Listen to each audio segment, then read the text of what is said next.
In today's video, I'm going to teach you how to print an email in Gmail.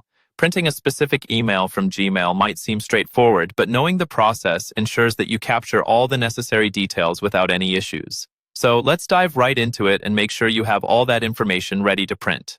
First, you'll want to open your preferred web browser. This could be Chrome, Firefox, Safari, or any other browser that you use regularly. Once your browser is open, let's navigate to the Gmail website by typing in gmail.com into the address bar and pressing enter. If you're not already logged in, go ahead and enter your email credentials to access your Gmail inbox.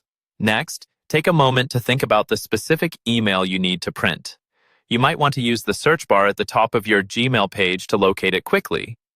Enter keywords related to the email, such as the name of the sender, a subject line, or important phrases from the content to make finding it easier.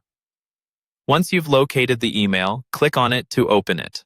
With the email open, you need to bring your attention to the little print icon. This is usually found at the top right corner of the email near the reply and forward icons, often depicted as a small printer.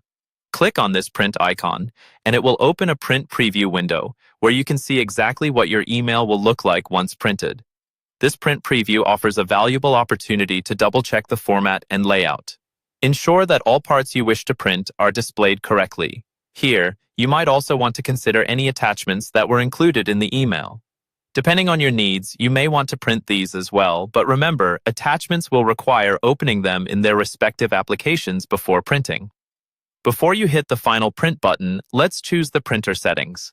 In the print dialog, you can select the printer you wish to use, whether you're printing in color or black and white, and the number of copies.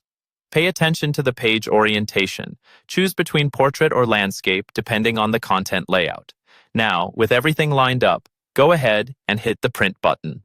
This will send your email to the selected printer. As the printer gets to work, check if the printed email looks as expected. Having a physical copy of your email can be particularly useful for documentation, filing, or sharing in meetings. And there you go. You now have all the essentials for printing emails from Gmail. Feel free to revisit this process whenever you have an email that requires printing, and don't forget to check your printer settings to tailor each print job to your specific needs. Thank you for watching, and happy emailing.